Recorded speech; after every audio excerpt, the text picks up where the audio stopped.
txorietarrok eta eskerrik asko gurekin izatearen astearen azken egunean ostirala, famatuen eguna.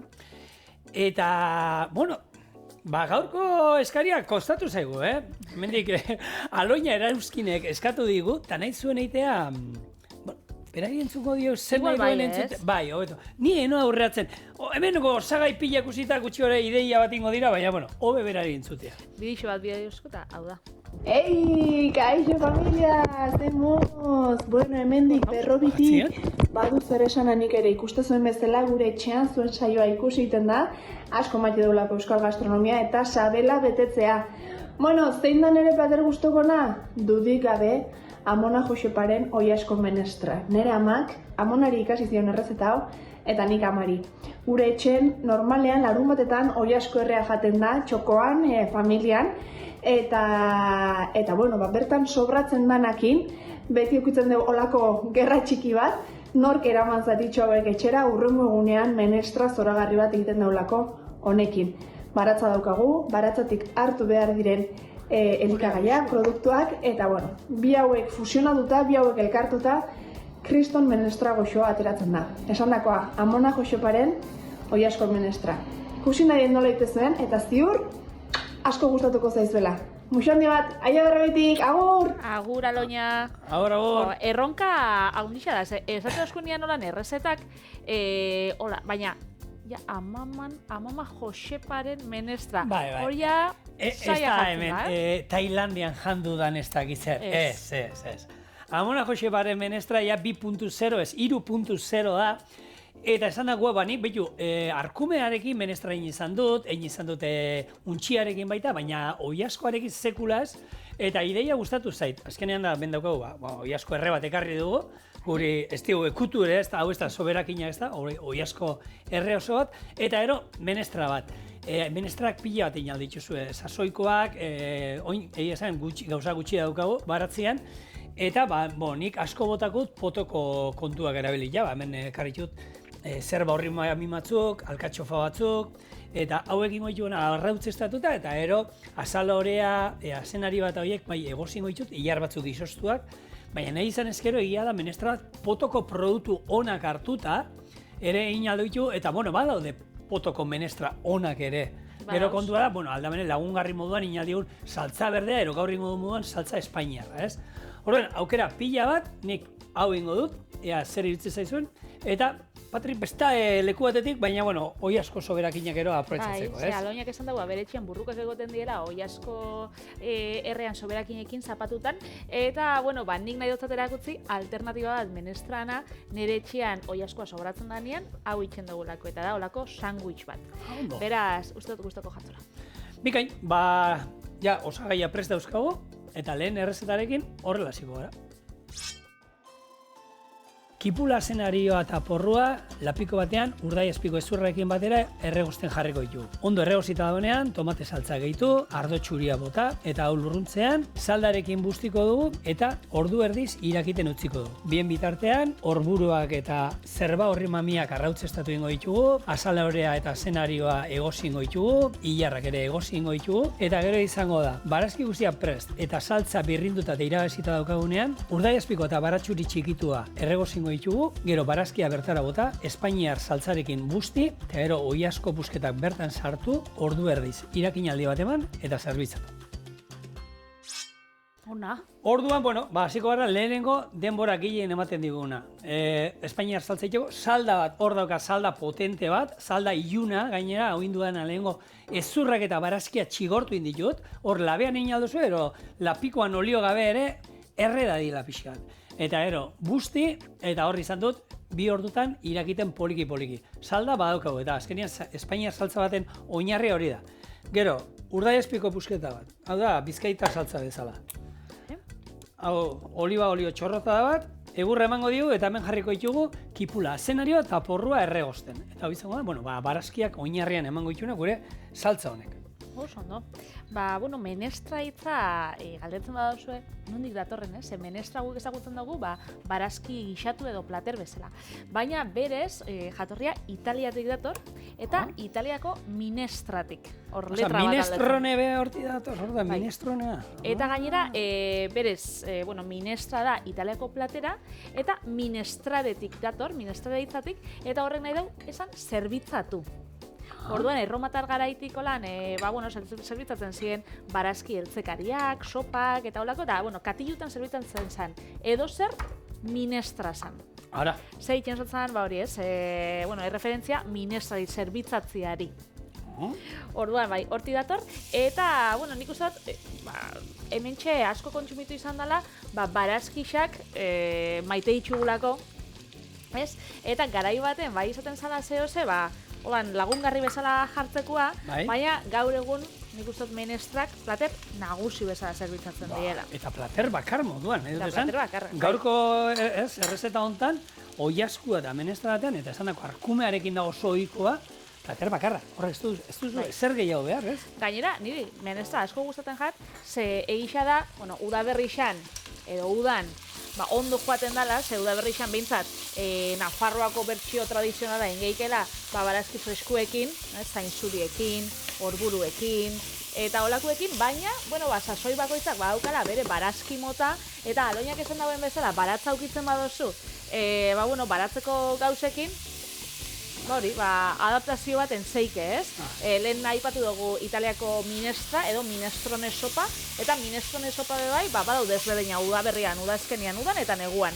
Eta menestrakin berdina esan edik, azkenian, sasoitik sasoira aldatzen dela, eta bestela be, baratza ez baldin badaukagu, kontserbako edo izostutako barazki oso onak aurkitu ditzatzegu gure dendetan. Berez, hori bebai, aukera bikaina da. Aitzakirik ez dago. Hemen zuk aipatu izan duzuna inoiz, ez? Izan zinela olako konserbera batean, eta han prozedura zein dan, ez? Baratzetik potora ordu gutxiko kontua dela, ez? 2 ordutan. Orduan, bada, sasoian jasotako barazki batzuk eta berde hemen lekak ero erabili aldituzue baita ere, eta horrekin egin, eta potoko danakin erabilia.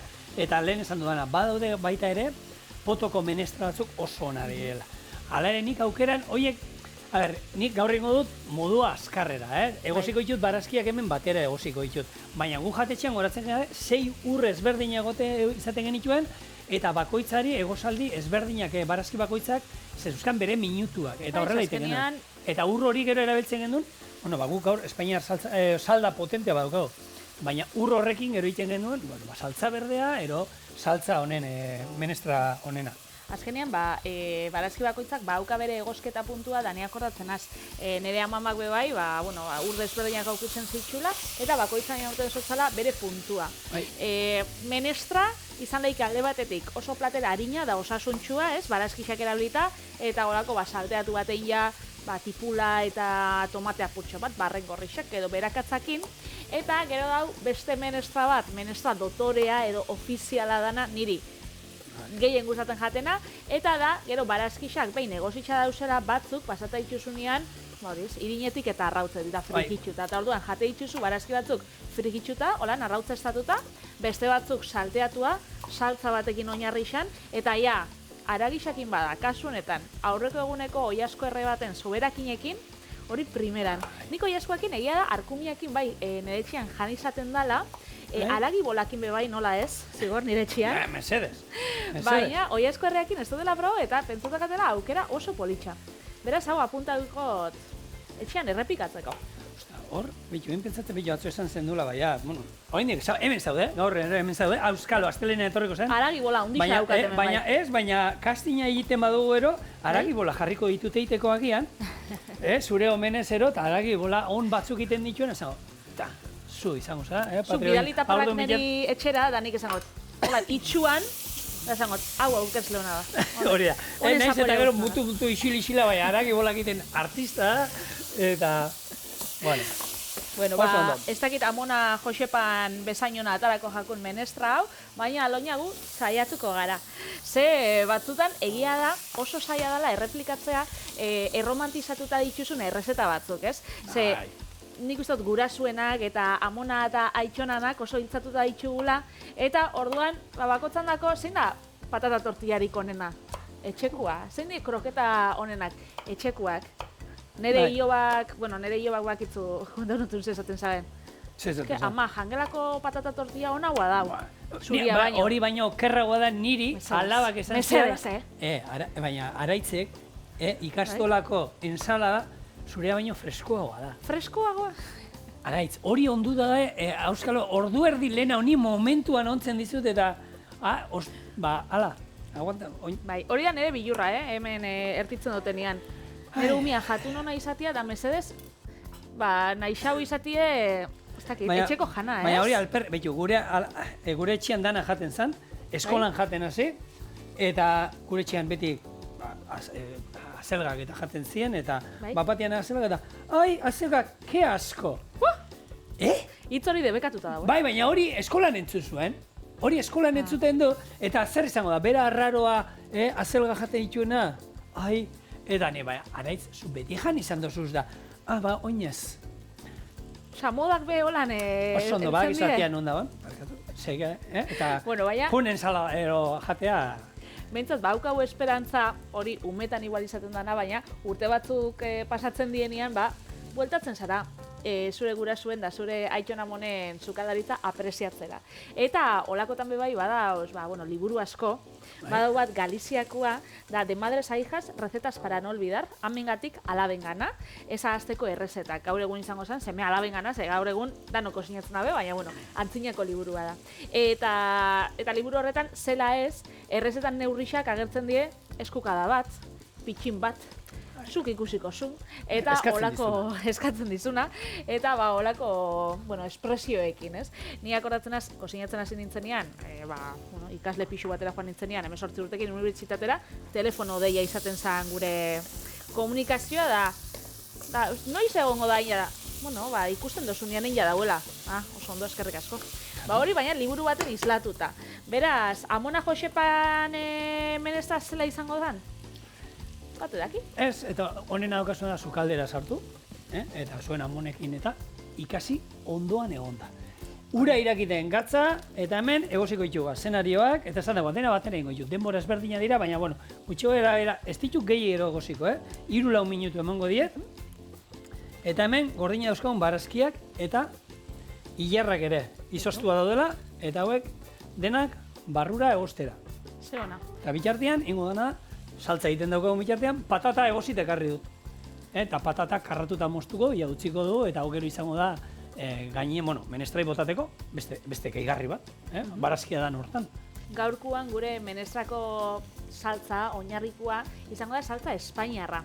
Eta saltza espainiarra aurkitzen dozunean, interneteko iztegixetan eta agertzen da saltza frantzes bezala. Hori zela izan lehiko. Espainiarra da edo frantzesa da. Bixetakoa da. Guri eskolan, Espainiar moduan erakutsi ziguten, eta Frantzian, bost saltza basikoen tartean, Espainiarra, eta Frantziatik hartuen. Hola gertzen da, iztegixetan. Saltza Espainiarra zer da?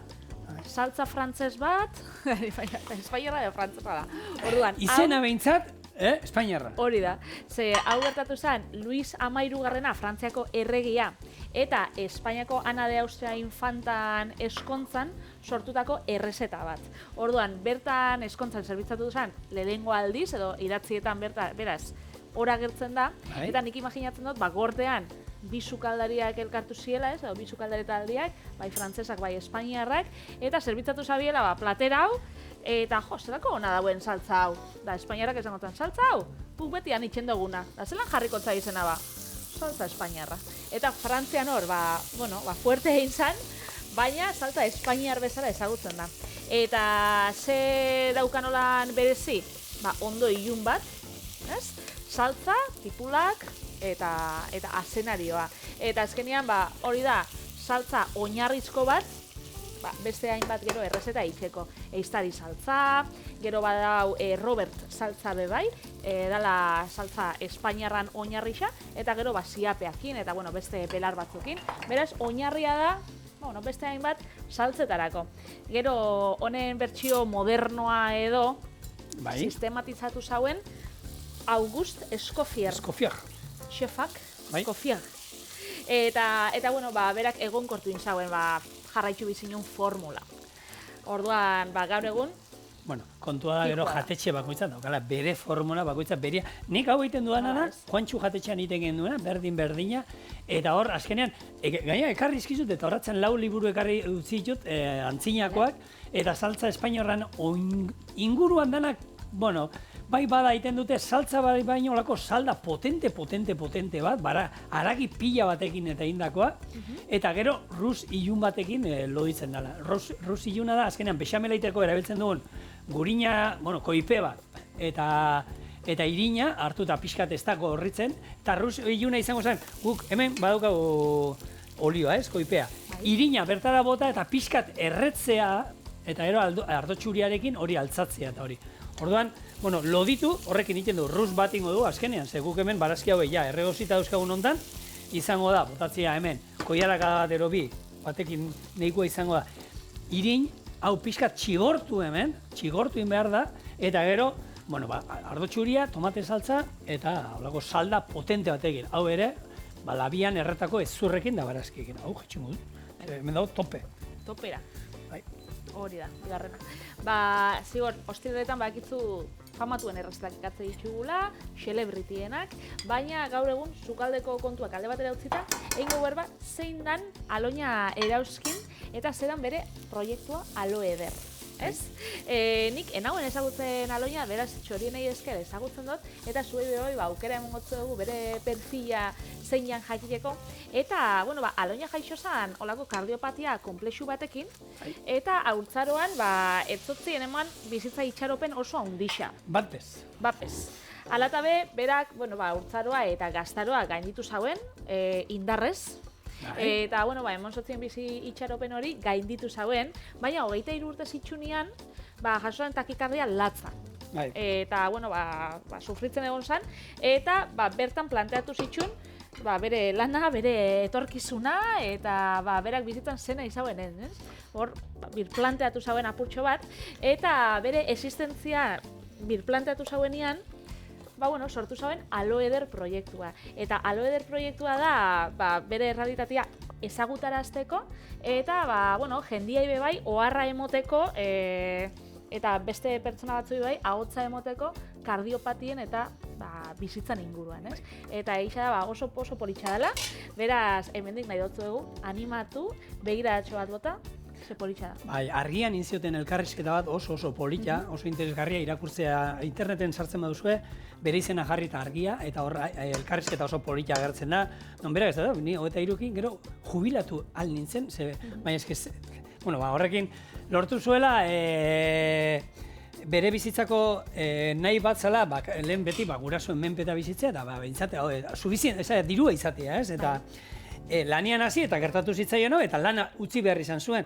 Eta beraz, niretzako erronka bada, jaieta zituen, hilingo zala, oin, 30 urtera iristea niretzako da, beste batzuk, 80 iristea moduan. Eta, hor noa bidean, egunerokotasuna gozatzen aldan moduan, eta liburu bat daukatik, beria, haunek zorrotzekoak nini ziaten olako elkarrizketa bat, eta oparitxu zizkiaten liburu pila, tartean bat, beria, eta hor daukat, irakurtzeko pendiente, eta, Aloña irakurriko dela, ziur, ze, hau, argiako erreportaia irakurri nuen, eta hor, maite minduta, zure bizi posa, o bizi indarraren inguruan, engantzatuta datu nintzen da, hor daukate, pendiente liburu hori irakurtzea. Eta ikusentzuleren batek irakurri nahi badau, bere bizitzako gogoetak, liburuaren izenburua, bizi bihotzak estanda egin arte da. Beraz... Hor, gauza asko esaten dauz, Bai, ostra. animatzen zaitugu irakurtzera.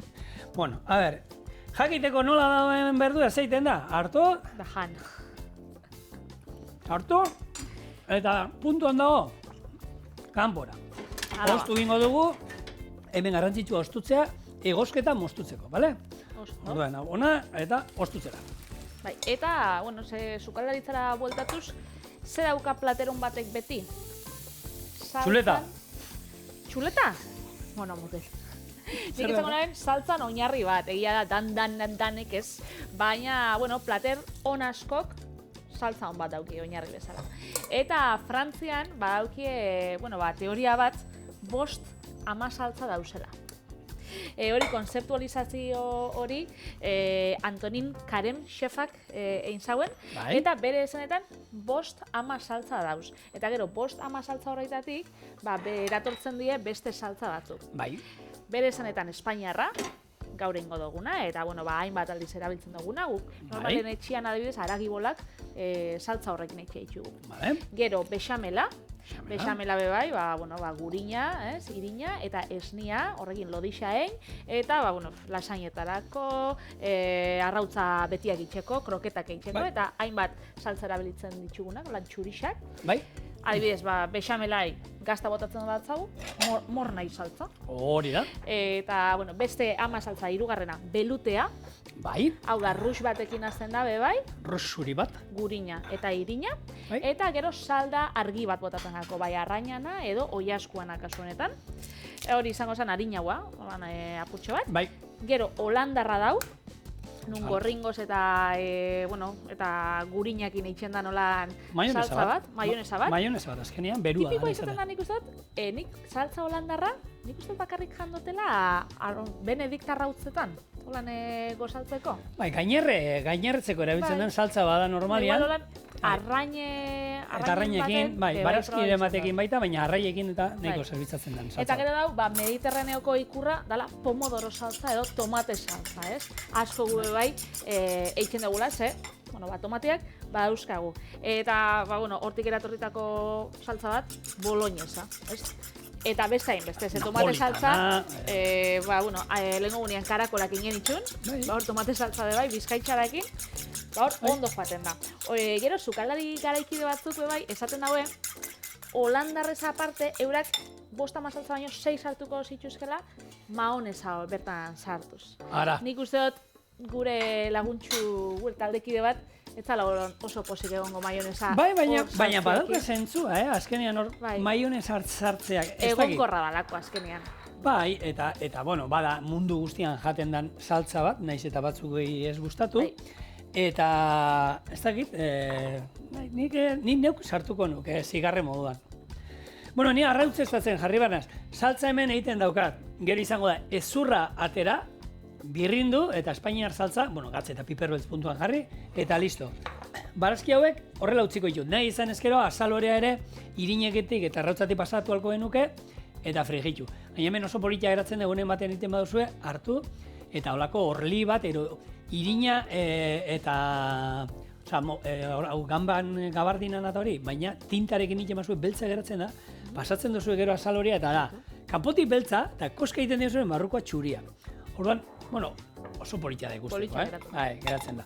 Orduan, hemen, zan dagoa, tamaina gutxo gara, handia dira, orduan, laurdenetan, irinetik pasatuko ditut, orburuak ere erdietan moztuko ditut, eta ero izango da, hori, irina, arrautza, frigitu, eta pitu. Hau, berrituta daukagunean, etorreko gara. Ez du zer, arrautza estatzen badakizu, ez da? Nik uste bai.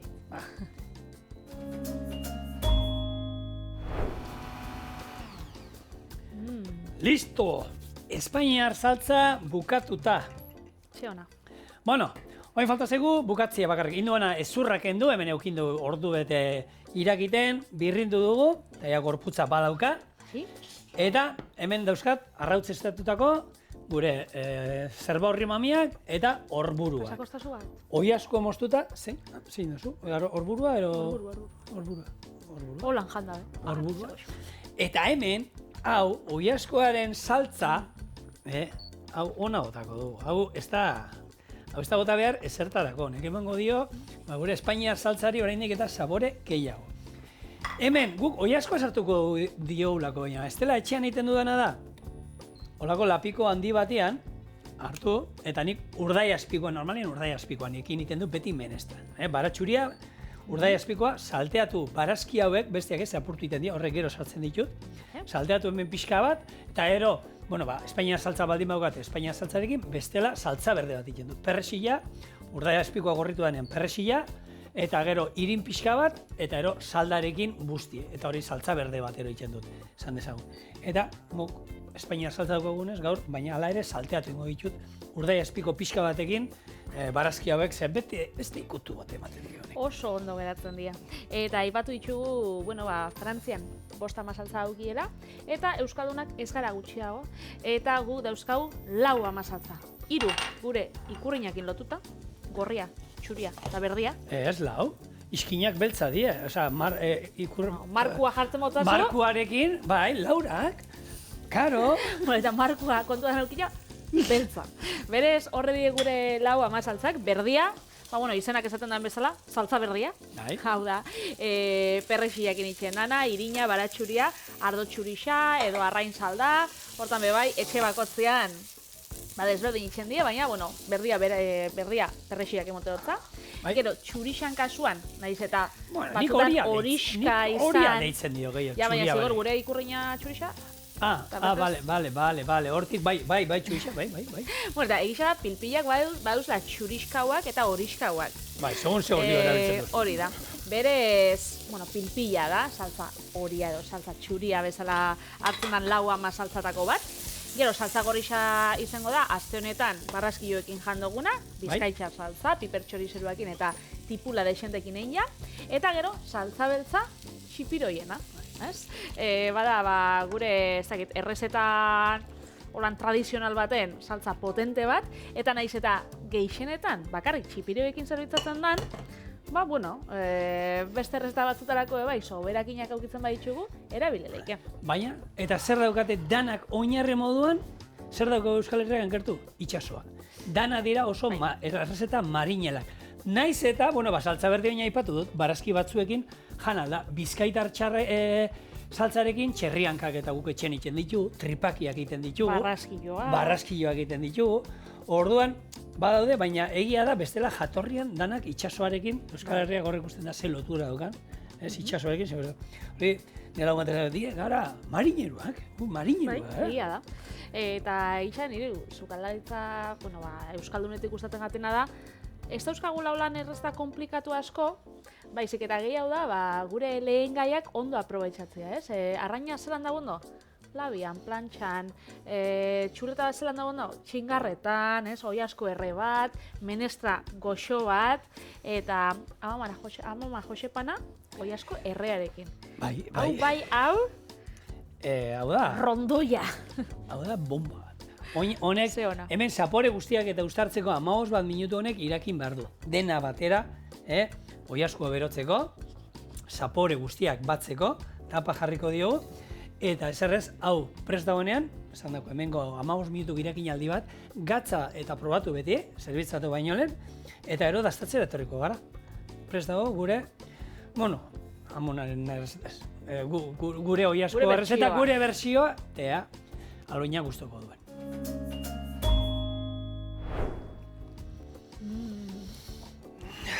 Burbuia horren esan nahi zein da? Ez dakit. Perdona. Bai? Enuk esango. Ez dugu behitu, justu egin izan dugu hemen txorienen olako, izatik olako diskusio txiki batzuk. Eta batek esatez, zuri gustatzen zaizuen hau arrautze estatuta eta saltzak hemen ez duela jotzen ezer. Jo ez ez, baina nola defenditu duen gainera hori. Ez horrek edo, kruskari eta ja galdu iten du denet, ez dakit zer. Eta, ez dakit. Bakotzaren gustura, menestrak pila badauz, beraz? Bai, eta bera sensible da bi, azken aldi honetan, eta ulertzen behar zaio. Nik aukeran, arrautze estatuta, beti jarriko nioke, barazki guztiak ez batzuk bai, eta hemen daukazue gure oiasko menestra. Piperbetiak bai, hori pasatzen da piperbetiekin, ez? Batzuk jaltze dituzte, holan zuzenean saltzan, baina nire etxean, arrautze estatuta beste hau, baina arrautze estatu horrek zurgatu iten du saltza pixka bat, eta beste gauza bat da, ez daukaz zekusi. Esko zatitxo bat, hemendik. Segona, ez da. Dele. Oiasko bakarrik jaten nahi da. Hau da, zontxartu dut barazkixa mutil, pero hau dana sartzen badot hauan ikusiko zu. Paparra zala betzatu dut. Horburua. Hau da, niri munduko platerik gustokoenetarikoa bai, ni aloinakin dau. Lana dauka, baina egia esan, zoragarri geratzen da. Eta lanik hartu ez duena nahi, bauka aukera, ez? Hauko gitarteko bat eroiteko, ez, Patri? Bai, horrek baitu, lan gutxi dauka. Erresa da, ikusiko zuen, 5 minututan, enleikin gauzatxo bat. Itxagatuz.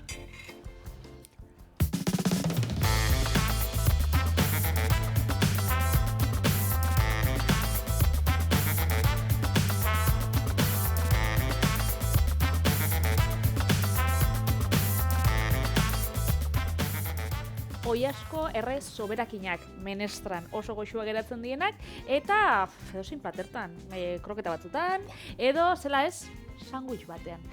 Nik ogitarteko bat egingot, eta bueno, errezeta osagaiak ikusitxa, imaginatu dutzue nondik nora joango den, baina aratabe kontauko, ez? Bigai. Holaxe.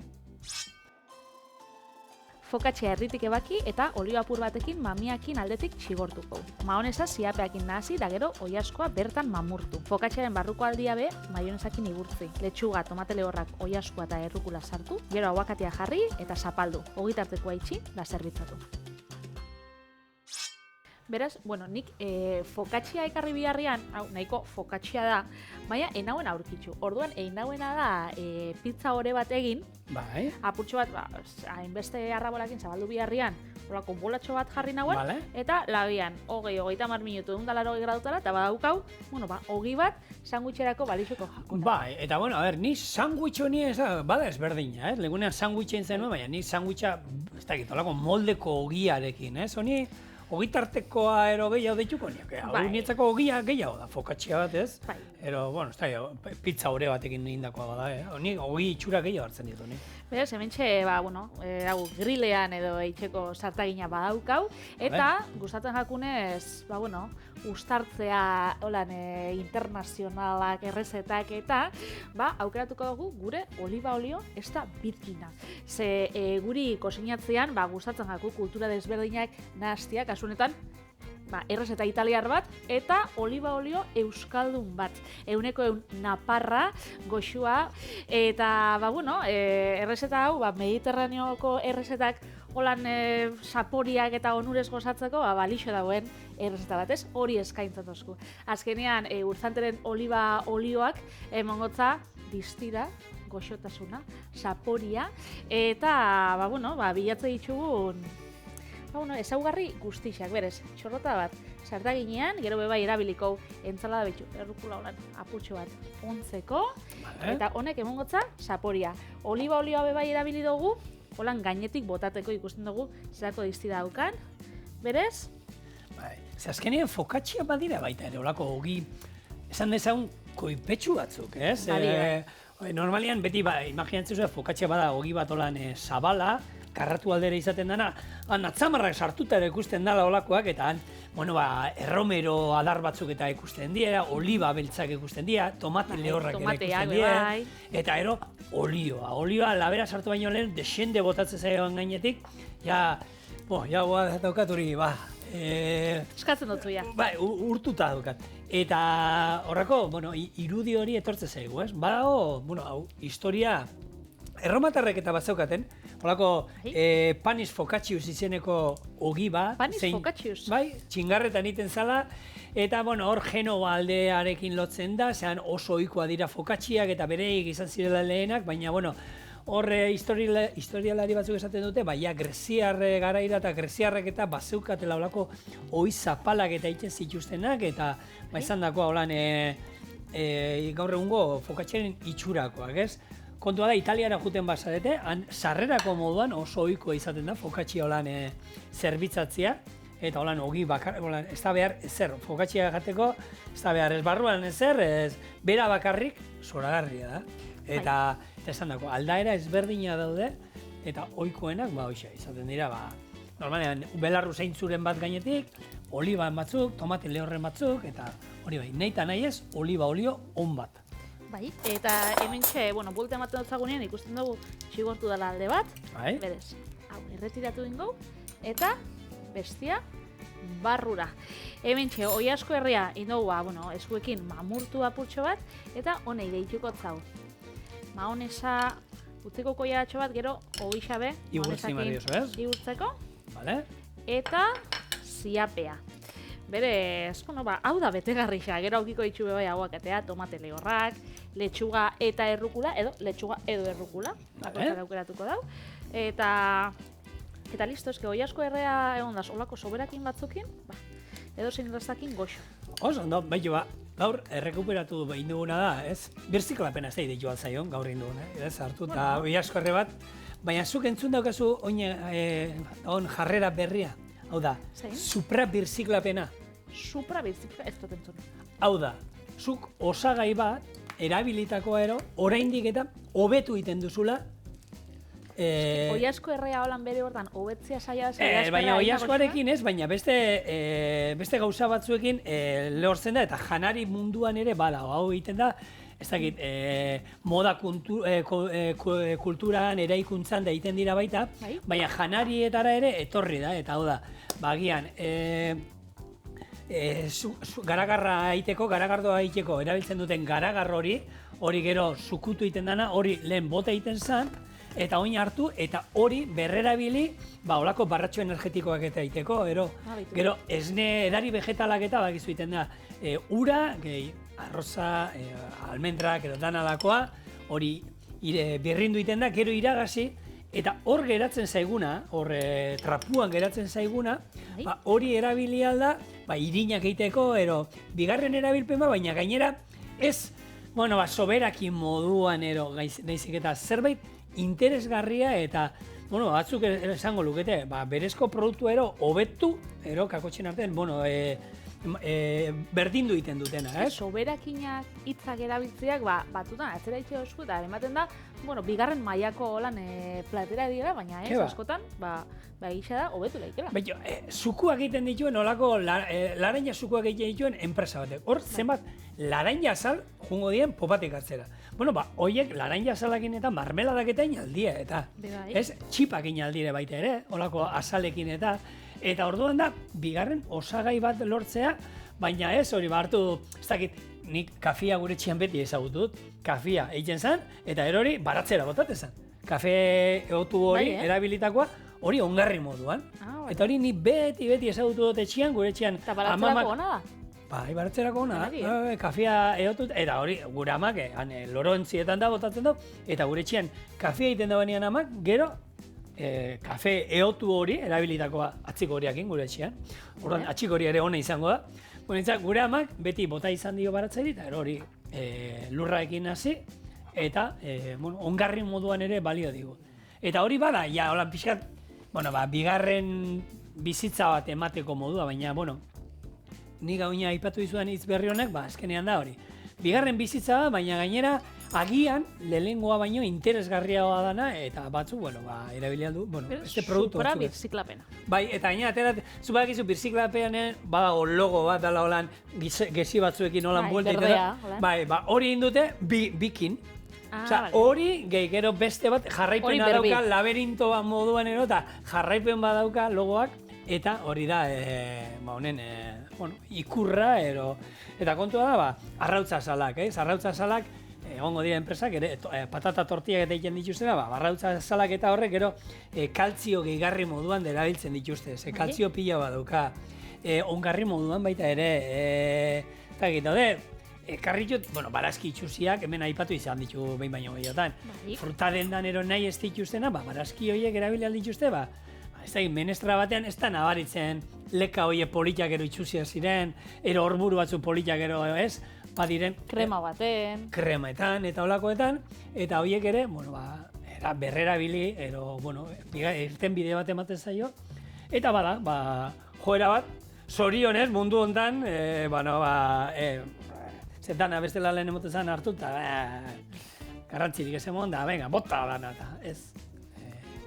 Gauzak aprobetxa egin bidea. Aprobetxa egin behar da, guk egin dugu moduan gaur. Ogitarteko bat eta menestra bat. Berez, ogitartekoa. Gaur ere betiko arazo, Patrik, lehenguneko, sandwichekin eta daukagu arazo hori, Patrik. Gero, hauan, kabitzen behar da. Bi geruzagoaz, zemagoaz, a ber. Jarri dugu, maonesa apurtxo bat, errukula, tomate lehorrakonek, oliba oliotan datozenak, kontxerbatan. Ebentxe, beste aldian, aguakatea zapaldu dugu. Eta letxuga apurtxo bat, eta gero goaz, gure protagonista dan, oilasko erre soberakinak, etxian sobradonak, maonez eta ziope apurtxo batekin, edo itxi moztu, eta barrura. Bai. Hau, barrura joango da, ziur. Hemen soberakinik ez da egongo, así que supraberzik lapena honekin ez da aukerari gaurkoan. Estatu Batuetan badakitzu ez diela holan oso profesionalak edo famatuak, eurak osasun jatiagatik. Osasuntxu jatiagatik. Eta eurei holan oiasko errea magonezakin, honek ditutze oiasko entxalada. Ez pentsau. Egia da hemen ez dauko hainbeste ditura, baina jute masa, eta gero eta gehiago ikusten diolako, baina Frantzian eta Europatik eta jute masa, holako, denda hunditan da, supermerkatuetan da, euskate pila bat, patata ensaladak, gero arbiakin da beste pila bat, asarekin da holan, eta dana dira holako maionesa pate antzeko batzuk, eta danak ensalada dira. Eta bueno, anotza egiten du alde hortan, da borrelako errezetan beharko dituzte. Non jarri behar duzu, bitan? Ogitarteko hau bada. Potentia beraz moztu ingo, bale? Bale, bi plater txiki? Venga, bale. Moztu ingo, erdi bana. Eta nik ustot, erdi bakotza be. Erdi bakotza erditik egiten baduzu, nik uste dut. Hobe, ez? Bitu zer da, hau? Esan nuen, bai, afaltzeko badaukazue, Baskaria menestra eta afaria. Hau, afalduta, gero, barau aldia imarko duzue, ordu batzutakoa. Bueno, bat zuretzako eta bestia niretzako. Eta honen erdixabe jaten bagino. Hori esan manotzu, erdixakin niko pikoterako niko daukate. Bueno, hau guretzako, eta hau aurkezteko lan polipolitx. Gure, oiasko fokatxia.